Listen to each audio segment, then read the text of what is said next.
저축과 투자 한번 공부를 해보도록 할게요. 제가 강의한 중년 세대분들 강의안이 이런 강의안이 있습니다. 제목이 과거는 고금리, 오늘은 저금리, 이제는 지키리라고 이야기를 합니다. 자, 느낌이 오세요? 예전에는 금리가 몇 %였을까요? 여러분들은 노란 월급 봉투에 월급 받아보신 적은 없죠? 근데 55세 넘는 분들, 우리 아버지 세대 분들은 노란 월급 봉투에 월급을 받던 시절에 월급 봉투 옆에는 뭐가 붙어 있었냐면 월급 명세서에 뭐라고 적혀 있냐면 재형저축이라고 붙어 있습니다.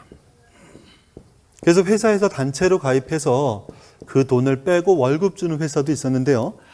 자, 예전에 한 25년 전에 금리가 몇 %였을까요? 예전에 우리 아버지 세대 15%, 18%, 20%가 넘는 은행도 있다고 해요. 저는 그때면 뭐 고등학생 때라 모르겠습니다. 근데 재형저축 예전에 18%라고 합니다. 평균.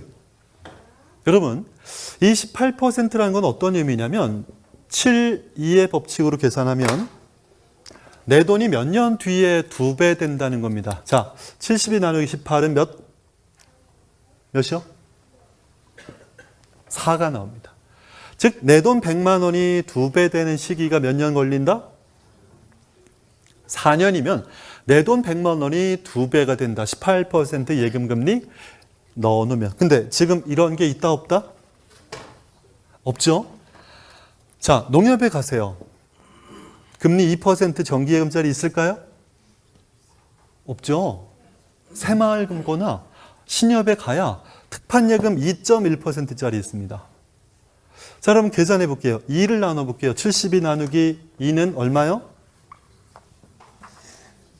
36. 내 돈 2배 되는데 몇 년? 36년. 자, 강사가 뭘 얘기를 하려고 하는 거지? 그럼 우리 보고 어쩌라고? 저는 최소한 이 시간들이 길고 그렇기 때문에 결국에는 이 돈을 뭐 불려라, 수익률을 높여라는 얘기보다는 내 돈을 잘 지켜나가면서 무엇보다 소중한 여러분의 건강한 육체, 그리고 내가 좋아하고 잘할 수 있는 것을 인생 속에서 잘 펼쳐나가는 여러분이 되셨으면 좋겠다. 그래서 억지로 저축해서 10년, 20년, 30년 뒤에 모은 돈 1,000만 원이 30, 40년 뒤에 얼마요? 실제 돈의 가치는 300만 원밖에 안 되는데 돈을 모아서 북리로 불리는 것만 생각하지 말고 여러분의 건강한 육체 그리고 버는 소득에서 꾸준하게 행복하게 잘 살아가시기를 바라는 말씀을 드리도록 하겠습니다. 자, 7.2계산법 넘어가고, 자, 그럼 우리가 저축을 해 나가는 데 있어서 금융상품에 대한 선택을 잘해야 되겠죠? 목적과 기간을 명확하게 해서. 자, 누구죠? 우사인 볼트. 같이 한번 읽어볼게요. 시작. 적합한가요? 자, 이봉주로 가볼게요. 이봉주 선생님 밑에 시작. 자, 무슨 말씀인지 아시겠죠? 자, 제가 교재를 보면서 같이 한번 적어볼게요. 오른쪽에 몇 페이지? 23페이지. 자, 표는 보시면 되고요. 제가 주의할 것만 좀 적어서 말씀을 드리도록 할게요. 자, 보시면은 목적, 투자기간별로 금융상품. 자, 밑에부터 한번 적어볼게요. 장기는 몇 년 이상이요? 자, 오른쪽에 가시면 뭐가 있어요? 두 가지. 투자성 보험과 연금저축펀드. 주의사항. 연금저축 밑줄 긋고 55세 이상이라고 적어주세요. 몇 년 뒤에 쓸 돈이에요, 여러분한테? 네, 최소 20, 30년 뒤에 쓸 돈이죠. 자, 55세 이후에나 찾을 수 있는 돈이다. 55세 이후라고 적으셨다라고 생각하고, 두 번째, 투자성 보험 밑에 적을게요. 괄호 20년 이상. 20년 이상이라면 여러분 결국엔 노후자금이죠. 노후자금. 저는 뭐 이 중에 신혼부부가 혹시 있다라면은 아이가 5살인데 10년, 15년 뒤에 대학자금 준비하겠다라고 해서 보험으로 저축하지는 않았으면 좋겠습니다. 몇 년 이상이라 그랬어요? 20년 이상. 그래서 저는 지난 시간에 보험으로 저축하지 말고 투자성 보험으로 똑똑하게 하나라도 잘 유지하라는 말씀은 드리긴 했고, 더불어서 세액공제 연금저축 펀드가 낫지 너무 보험으로 저축하지는 않았으면 좋겠다라는 말씀을 드렸고, 10,000원짜리 5개라도 펀드는 만들자라고 했던 거가 뭐죠? 오른쪽에 연금저축 펀드, 그걸 말씀을 드렸던 거고, 다시 한번 투자성 보험은 몇 년 이상을 저축한다? 20년 이상을 내다본다. 그러니까 지금 할 필요 있다 없다. 아까 1차 시간에 했었던 얘기 다시 한번 해볼게요. 노후 준비는 빠른 준비보다 바른 준비. 지금 안 해도 괜찮아요. 3년 5년 복리비과세라고 얘기해봐야 그 3년 5년 생각보다 크지 않습니다. 그래서 여러분은 각각의 기간에 맞게끔 잘 선택하시면 되고요. 두 번째, 중기는 몇 년? 3년 이상. 적립식 펀드를 최소 몇 년을 내다본다? 3년 정도는 내다보고 투자를 하자. 지난번 첫 번째 시간에 제가 정말 여러 번 말씀드렸죠. 다 같이 종잣돈 주식하지 말고 매월 적립식으로 투자하셨으면 좋겠습니다. 그럼 단기는 뭐 하면 돼요? 적금, 예금. 왜 예적금의 차이는 아시죠? 적금은 매월 붙는 돈, 예금은 모인 돈을 예치하는 게 예금이죠. 우리가 착각하는 거 하나 있어요. 적금 금리 4%짜리가 있다라고 가정을 해봅시다. 아까 제가 예금은 2%라고 하지만 적금 금리는 한 2.6% 정도, 뭐 2.3 정도, 뭐 그 정도가 보통이긴 합니다만, 제가 계산하기 쉽게 적금을 3%로 한번 가정을 해보도록 할게요. 적금 몇 퍼센트요? 3%. 그러면 A라는 사람은 3% 적금을 가입했는데 B라는 사람은 펀드를 했어요. 그래서 나는 맨날 자랑해요. 점심 먹고 차 한 잔 먹으면서 맨날 나는 펀드가 얼마 됐다 얘기했어요. 3년이 지났어요. 3년이 지났는데 이 B라는 사람은 수익률이 3은 9%가 났습니다. 결국에는 1년으로 생각하면 몇 퍼센트예요? 1년? 3%. 그러면 3년 지나서 이제 주임 지나 대리 될 때 둘이 또 만났어요. 야, 너 그까짓 거 맨날 점심 먹고 펀드 자랑했지만 결국엔 너랑 나랑 똔똔이네. 너 펀드 수익률 몇 프로야? 9%? 연간 3%잖아. 맨날 자랑해봐야 나야 똑같은 거 아니야? 라고 생각하지만, 자, 이 말이 맞다 틀리다? 틀렸죠. 왜 틀렸을까요? 세금은 아니에요. 세금은 어차피 뭐 비슷합니다. 뭐 주식형 펀드이기 때문에 주식에 투자되는 세금은 없다라고 보더라도 세금은 아니라 절반이나 차이 날 수 있는 이유가 있어요. 뭘까? 적금은 매달 불입한 것에 대한 수익률은 내가 알고 있는 금리의 몇 퍼센트? 절반밖에 안 된다. 자, 적금은 뭐라 그랬죠? 1월 달에 붙고 2월 달에 붙고 6월 달에 붙고 10월 달 마지막 12월 달에 붙게 되면 매월 붙게 되는 것에 대한 이자 계산. 1월 달은 몇 달치? 12개월. 6월 달 붙은 거는 6개월. 마지막 12개월은 한 달치 이자 계산이 되게 되면 내가 생각하는 적금의 금리는 3%라 하더라도 적금의 실질적인 금리 수익률은 몇 프로가 나오죠? 여러분, 반이면 얼마예요? 1.5%. 요걸 세금 떼고 나면 1.38%가 나옵니다. 그러니까 결국에는 펀드의 수익률과 적금의 금리는 같다, 다르다? 다르다. 그러니까 우리는 펀드 말씀을 드리지만 펀드를 통해서 오해하지 마실 것은 우리가 돈을 불리고자 펀드라는 게 아닙니다. 다만 3년 뒤에, 5년, 10년 뒤에 나의 분명한 목표를 위해서 저축하는 방법인 거지 우리가 큰 수익을 보고 저축하는 건 아니다. 그래서 저는 이 개념부터는 알고 가자라는 말씀을 드리겠습니다. 저는 그래서 뭐 적금 금리야 여러 가지 금리 비교한 사이트도 있고 합니다만 여기 보시면 어디요? 금융감독원에 가도 있고 모네타 가도 적금 금리 비교한 사이트가 있죠. 모네타라는 곳도 있고요. 적금의 금리는 각각의 은행별로 다 다르긴 합니다. 적금을 30만 원짜리를 지금 우리 이제 일하는 청년 통장 10만 원 말고 다른 여유 자금이 생겨서 한 달에 30만 원씩 적금 분다라고 했을 때 금리가 좋은 곳을 찾으려면 어디가 좀 나요? 은행이 나요? 저축은행이 나요? 저축은행이 좀 낫죠? 근데 저축은행은 뭐가 걱정돼요? 원금, 보장될까? 예, 보장되죠. 최소 얼마까지? 이자까지 포함해서 5천만 원까지는 되니까. 근데 당연한 사실인데도 제가 2009년도에 회사가 어디였었냐면 강남역, 삼성역 중간에 화진화장품 빌딩이 있었어요. 그 회사의 위층에는 뭐가 있었냐면 삼화저축은행이 있었습니다. 많은 분들이 어르신들이 그냥 돈 5천만 원, 1억 정도 돈을 쟁여놓고 있다가 생각 없이 내 돈들 원금 빼앗긴 분들도 많이 계십니다.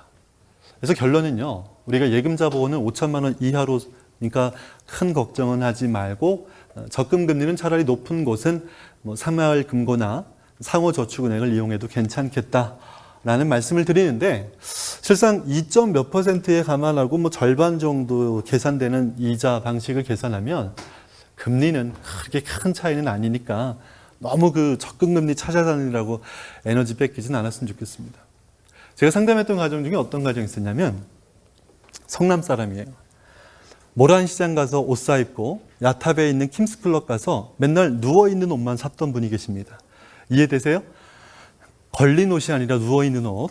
뭐 그렇게 그런 주부는 굉장히 돈을 아꼈었지만 남편은 어느 한순간 회사에서 술을 먹었어요.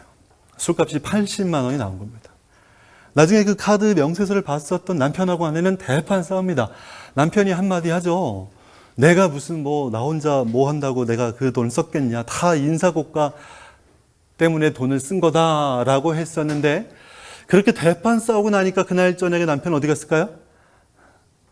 또 술 먹으러 갑니다. 아내, 그 다음날 남편 출근하고 아내는 어디 갔을까요? 뉴코아, 킴스클럽 말고 삼성 서현역에 삼성 프라자를 갑니다. 지금 AK몰로 바뀌었죠? 거기 가서 뭘 샀을까요? 가방을 샀습니다. 자, 실제로 그 가정은 어떤 가정이냐면 그때 당시 8년 전에 5%짜리 피모 저축은행에서 특판 예금으로 5%짜리 적금을 벌어서 한 달에 100만 원 벌던 사람인데요. 부부가 와서 헌혈하니까 이자 0.5%를 더 줬습니다. 다시 한번 점심때 와이프까지 서울로 나오라고 해가지고 애를 업고 전철 타고 버스까지 해가지고 삼성의 강남역에 있는 그 테헤란밸리에서 피저축은행에 가서 피를 뽑고 헌혈해서 0.5% 이자를 더 받아서 100만 원 적금 받죠. 1년 뒤에 이자가 얼마 차이 날까요? 24,570원 차이 납니다. 근데 어땠어요? 부부싸움 한 방에 돈이 날아가죠? 결론은 뭐냐? 여러분에게 적절한 비유가 될지 모르겠지만요. 그 적금 금리 몇 % 때문에 너무 에너지 뺏기지 말자. 그래서 적금은 금리를 생각하지 말고 내가 편하게 저축할 수 있는 주거래 은행 통장을 이용하더라도 모인 돈만큼 정기예금으로 안전하게 보관하면서 1년, 2년, 3년을 잘 헤쳐나가시기를 바라겠습니다. 그러면 아까 제가 펀드를 말씀드렸는데 펀드는 중기 상품 최소 몇 년? 몇 년이요?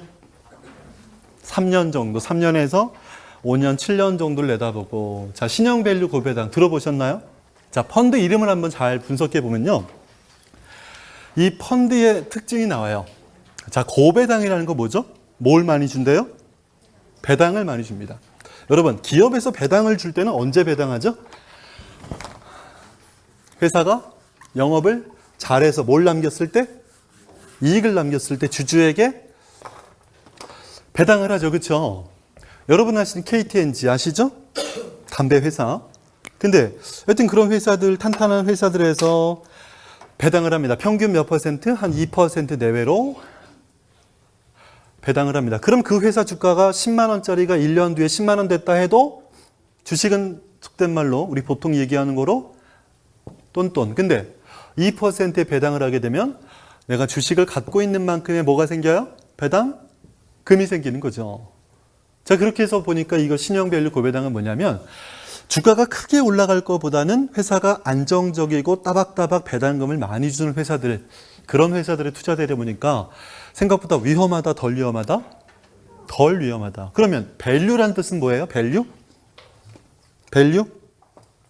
가치란 뜻이죠. 메모 한번 해볼게요. 가치주. 저는 여러분이 인생으로서 가치주 같은 삶을 살았으면 좋겠어요. 지금은 내재 가치에 비해서 가격은 저평가되어 있지만 이 회사는 기본적으로 펀더멘탈, 경제적인 체력이 건강하다. 그러면 사는 겁니다. 근데 이 반대는 뭐죠? 성장주, 번지르르. 하지만 내실은 없죠. 스펙이라고 얘기하지만 애티튜드는 별로 좋지 않아요. 저는 그런 사람 많이 봅니다. 주식으로 따지면 모 회사를 말씀드려 죄송하지만 삼성전자 200만 원이 넘죠? 이미 비싸요. 근데 더 좋을 거다라고 사면 그건 뭐다? 성장주. 근데 반대로 5만 원밖에 안 하지만 이 회사의 주가가 북한에서 예를 들어 핵을 쏘고 핵을 쏠 일이 없어야 되겠지만 미사일을 쏘고 시험 발사하고 하다 보면 불안해서 이 주가가 떨어졌다. 4만 원 갔다. 이 회사의 원래 주가는 5만 원인데 거기에 비해서는 외재적인, 즉 외부의 요인으로 인해서 이 주가가 떨어졌다. 그러면 이 회사를 투자할 때는 대박을 노리진 않아요. 왜? 이 회사의 펀더멘탈, 체력에 비해서 이 회사가 갖고 있는 가치에 비해서 가격은 어떻게 됐다? 세 글자, 저평가됐다. 그렇죠? 그래서 저는 말씀드린 게 뭐냐면 주식을 투자한다, 돈을 모아서 투기할 생각하지 말고 매월 버는 소득에서 안정적인 가치, 배당주로 투자해서 적립식으로 돈을 키워나가는 원칙을 배우셨으면 좋겠어요. 저는 청년들에게 꼭 좀 말씀을 드리겠습니다. 펀드는 꼭 하세요. 두 가지 이유를 한번 적어볼게요. 1번, 2번. 자, 1번은 뭘까요? 경제를 공부하는 겁니다. 배당주가 뭔지, 기업이 어떤 주식이 있고 회사가 있는지, 코스피는 어떤지, 코스닥은 어떤지, 요즘에 미국에서 어떤 경제 정책을 쓰고 있는지, 유럽에서는 경기가 어떤지, 여러분들이 국내 펀드, 해외 펀드를 관심 있게 지켜보실 수 있는 경제 공부. 두 번째는 3년에서 5년 뒤에 목표를 세우는 겁니다. 저는 3년 전에 그런 얘기를 했어요. 소장펀드라는 게 있었습니다. 소득공제, 장기펀드, 그 펀드를 가입하는 분들에게 제가 반드시 말씀드렸어요. 이 펀드로 대박 날 거 아니다. 10,000원짜리 3개 가지고 무슨 부자가 되겠다고. 하지만 이 소장펀드 3만 원에 여러분의 꿈을 소장하세요. 그래서 5년 정도 내다보고 꾸준하게 소득공제 받는다면 5만 원이면 1년에 60만 원, 3년, 5년이면 그 돈이 300이 400 되고 500 될 수 있는 때가 있으니까 잘 묶여서 나의 꿈이 실현될 수 있는, 제가 첫 번째 강의할 때 좀 조심스러운 말씀을 드렸는데 바리스타 공부해서 3년 뒤에 무리하게 빚내서 창업하지 말라는, 제가 그 말씀은요 꿈을 꺾는 얘기가 아니에요. 창업하지 말라는 얘기가 아니라 기억하세요? 준비된 창업을 하자는 거죠. 준비되지 않은 상태에서 빚내서 창업하고 그 월세 아깝다고 계속 굴러가면 네 글자, 첫 번째 배웠던 매몰 비용이 생겨요. 매몰 비용이 뭐예요? 내 돈인데 그거 건지려고 월세 50만 원 계속 내면서 속된 말로 밑가이면서 장사하는 겁니다. 저는 그렇게 매몰 비용이 생길 수 있게끔 무리하게 빚내서 투자하거나 창업하진 않았으면 좋겠는데, 이렇게 적립식 펀드를 통해서 3년, 5년 뒤에 목표를 가지고 준비된 창업에 여러분이 도전할 수 있기를 바라겠습니다. 매달 얼마씩? 10,000원씩 펀드에 꿈을 담는 여러분 되셔서 꾸준하게 저축하시길 바라겠습니다. 첫 번째 강의할 때도 여러 번 말씀드렸어요. 복리비과세, 보험으로 저축하는 거 생각보다 쉽지 않다. 결혼해서 아이 낳고 둘째 낳고 그리고 안정적으로 맞벌이 할 수 있을 때 누구의 소득에서? 남편의 소득에서, 즉 한 사람의 소득에서 10% 정도 꾸준하게 키워가면 되는 건데 지금 너무 급하게 생각하지 말자. 그러면 대안이 뭐냐? 보험만 비과세가 아닌데 대안이 뭐죠? 보이시나요? ISA 연간 250만 원까지 비과세 되죠? Individual Saving Account입니다. 즉 개인 저축 계좌예요. 250만 원까지는 비과세가 되는 겁니다. 즉 계좌라는 얘기예요. 상품이 아니라. 그럼 그 계좌 바구니를 만들어 놓고 어카운트를 만들어 놓고 거기에다가 적금을 만들든 정기예금을 가입하든 그 계좌 안에서 움직이는 거기 때문에 여러분이 증권사에 가셔서 이 ISA라는 건 꼭 좀 만들어 놓으셔도 괜찮습니다.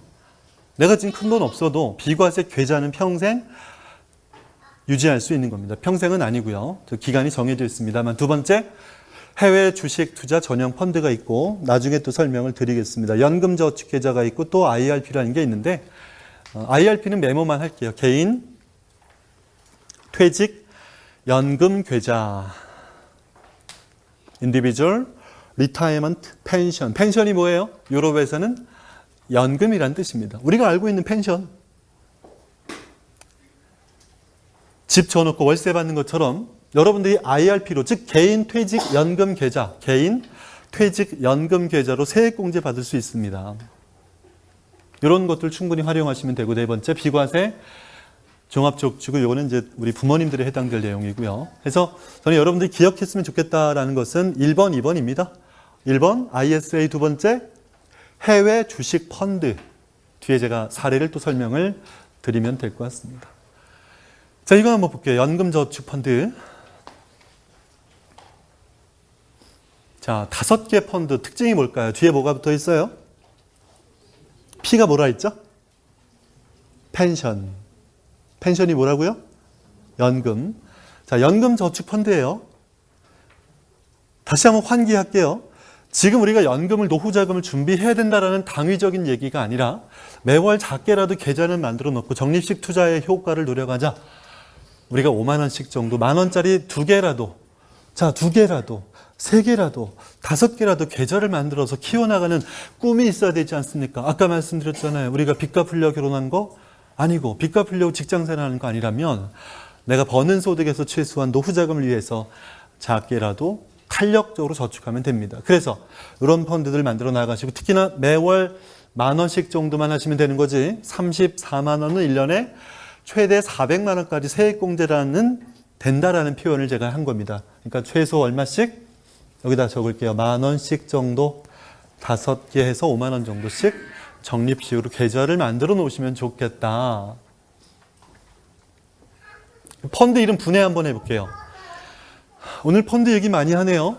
왜냐? 청약저축 그리고 청년통장과 함께 나의 목표와 꿈을 담아가는 거라면 경제 공부하면서 우리는 할 건 하자. 그러면 피델리티 글로벌 배당 인컴, 배당 배웠죠? 따박따박 배당금을 받는 글로벌 다국적 기업들의 투자가 되는 피델리티 자산 운용사에서 투자하는 채권이에요, 주식이에요? 주식이죠. 아까 제가 설명드렸던 해외 주식 비과세가 적용이 됩니다. 즉 이런 펀드들에 P자가 붙어 있으면 연금 저축 펀드로 세액공제를 받는 거고, 이 P자가 없는 그냥 주식형 펀드라면 3년, 5년, 7년, 10년 정도까지 비과세로 활용할 수 있는 펀드다라는 것만 기억하시면 되겠습니다. 이 말씀 다시 한번 정리할게요. 똑같은 해외 주식 펀드를 하더라도 P자가 붙어 있으면 무슨 펀드? 연금 저축 펀드. 몇 세 이상 됐을 때나 찾아갈 수 있다? 55세. 우리 아까 적은 겁니다. 두 번째, P자가 안 붙어 있고 그냥 피델리티 글로벌 배당 인컴 주식이라고 되어 있는 펀드는 뭐다? 해외 주식 비과세다. 그거는 몇 년? 최대 10년입니다. 그러면 3년이나 5년 정도 있다가 원하는 시기에 적절할 때 환매를 해서 쓸 수는 있는 거니까, 요게 이제 주의할 거는 요 전 페이지도 한번 적어 놓을게요. 자, 2번 보이시죠? 해외 주식 투자 전용 펀드에 그 위에다 적을게요. 2000 몇 년 올해? 17년 12월 말이라고 적으세요. 자, 만 원짜리라도 펀드 3개 언제까지 만들어야 된다? 올해 말에 몇 달 남았죠? 이제 석 달 반밖에 안 남았어요. 제가 지금 절판하는 거 아니죠? 날이 몇 날마다 오는 게 아닙니다. 다만 여러분, 몇 년에 한 번 생겼던 제도 2년만 하고 사라지는 거라면 여러분 3년 뒤에 우리 잘 될 거죠? 화이팅? 3년, 5년 뒤에 소득도 높아지고 결혼하고 창업해서 또 성공하고 잘 될 거면 이렇게 비과세 통장 올해 말까지라도 가입할 수 있으면 좋겠죠.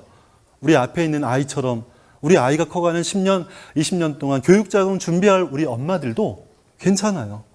우리 아이를 위해서 몇만 원짜리, 5만 원짜리라도 10년 이상 꾸준하게 비과세되는 펀드 올해 안에 반드시 가입하길 바랍니다.